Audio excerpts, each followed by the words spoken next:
Welcome to the OK Let's Learn podcast, where we dive into books, stories, people, and tons of different topics.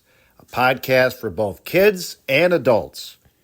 Okay, today, let's learn about the state of Maine. And right off the bat, when you think of Maine, it's the first state to have the sunrise tucked up there in the northeast corner of New England. When you think of Maine, you think of cold, you think of skiing, you think of beautiful colors. Getting up there as you start Labor Day weekend, it already starts turning colors. It's just a beautiful state, but it's cold. And what else do you need to know about Maine? If you think of one item that every state is associated with, Wisconsin, associated with cheese. Florida, associated with oranges. You keep going down the road. Idaho, associated with the potato. And yes, we're talking about food here. Maine, you think of Maine lobsters. Because of the cold shore waters off the coast, you've got lobsters that are known worldwide as the best tasting lobsters. And yes, we're talking about the coastline of Maine, so unique and so different. You have mountains that literally come right down to the shore. You don't have too many expansive beaches.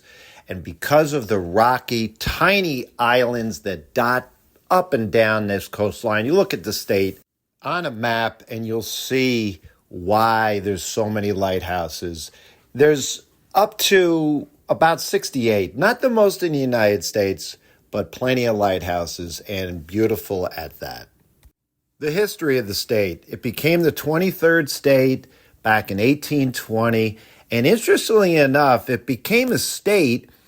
You may remember this, history buffs, the Missouri Compromise. As we had westward expansion prior to the Civil War, there was the issue of slavery. What states that would enter the Union would become either free states or slave states. So this Missouri Compromise was such that, hey, Missouri would end up becoming a slave state with Maine entering as a free state. And this was all about representation throughout the government.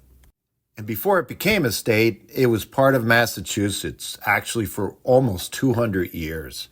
And through the years prior to becoming a state, it had French influence, British influence, and there's a controversy, not controversy, but it's not really known the origin of the name. It's thought to be just simply the mainlands, or that it came from this French province of Maine, but nevertheless, certainly it's got a pretty vanilla name, Maine. As you can imagine, there's not a lot of people throughout this state, very rural.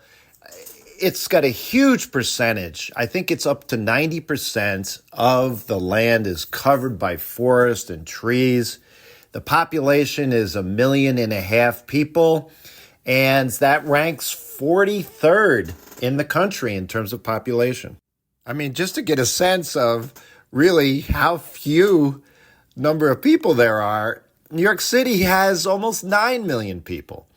And as you can imagine, the nickname for the state is the Pine Tree State.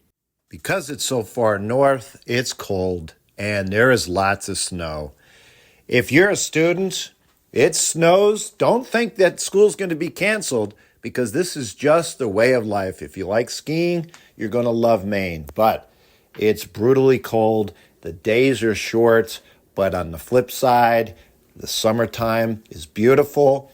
And there's not a big tourist destination.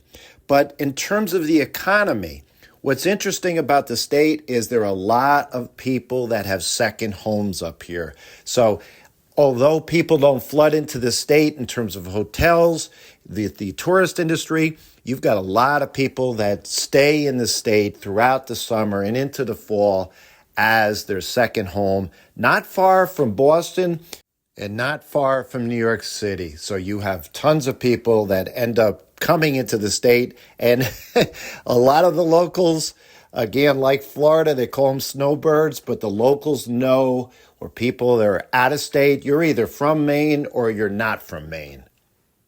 And we talk about New England, just the whole state. When you look at the map, almost the entire, I think it's up to 80% of the land area of New England is all the state of Maine. And we talked about the border up and down the coast of the Atlantic Ocean. You've got 5,000, think of that, 5,000 islands that hug this border. When you also think of Maine, you really need to think of the outdoors, like I've mentioned, but those iconic boots, the LL Bean boots. If you see it, you know it. And it was introduced back in 1912. It's got this rubber bottom, upper leather. It's durable. It's simple. It's been made the same way from its beginnings to today. Yes, the founder, his name is Leon Wood Bean, right? So he was a hunter, an outdoorsman, and bottom line is he kept coming back way back in the day with wet, cold feet. He said, there's got to be a better way. What if I combine a waterproof rubber bottom with leather going up the leg? And his first batch of boots actually failed.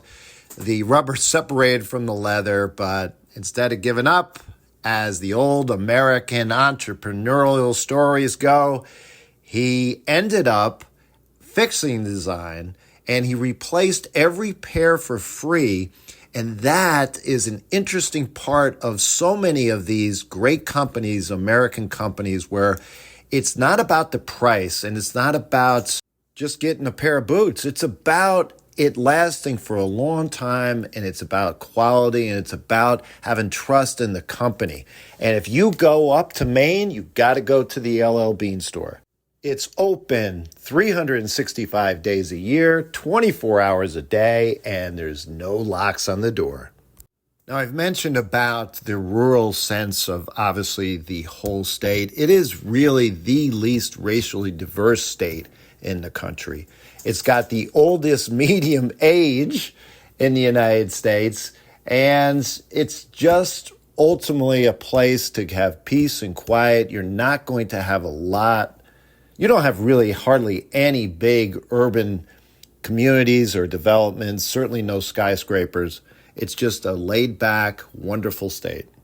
Because of all the trees, as you can imagine, it's got a huge economy focused around logging and paper mills.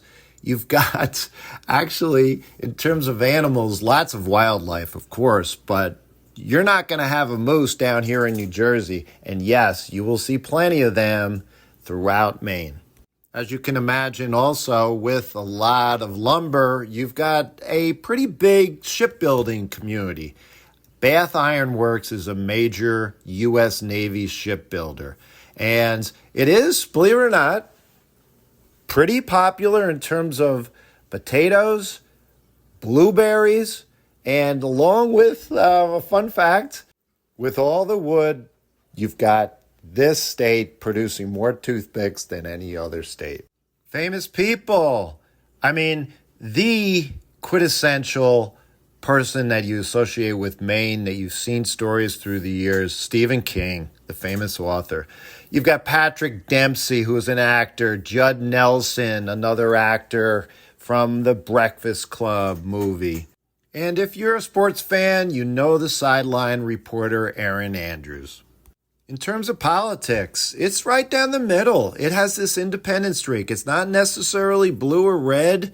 And what you'll find is that it's actually the first state to adopt ranked choice voting, and it can split up its electoral votes, further cementing its status as unique. If you're on a highway, your route's in the middle of nowhere, you're not going to see any billboards. They're banned, which is really, really interesting. In terms of famous companies, there really isn't a lot. I mentioned LL Bean. I mentioned the Bath Iron Works in terms of shipbuilding. But healthcare dominates with Maine Health. But other than that, you won't really recognize too many of the businesses that are headquartered here, and it makes sense. It's primarily a rural state. The biggest cities? You've got Portland, you've got Lewiston, and you've got Bangor. Biggest colleges or most well-known colleges, University of Maine. And you've got Bates College and this little liberal arts college called Bowdoin. Bowdoin College, and a fun little personal connection. This college was in the 2014 Division III Field Hockey Championship against the College of New Jersey. No, they didn't win. The College of New Jersey won 2-0, and who's on that team? My daughter. Yes, we ended up traveling down to Virginia to see the championship game at Washington and Lee University, and I just remember thinking and always feeling bad for this college, these group of girls that had to get on their bus after losing the championship game and having to drive all the way back from Virginia back up to Maine.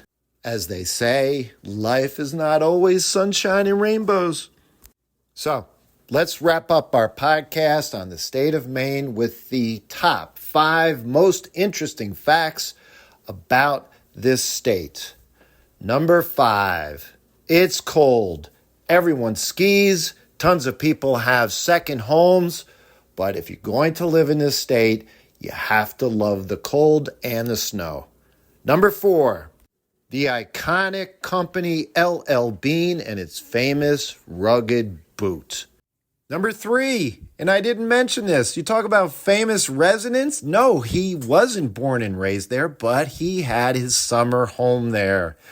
George Herbert Walker Bush, our president, number 41. And yes, if you were around during that time, you know and you saw them vacationing, the whole family, in Kennebunkport, Maine. Number 2, it's geography. All the forest throughout the state, the pine tree state, and all of the 5,000 islands that dot along the coast, the rugged coast, with all those beautiful lighthouses.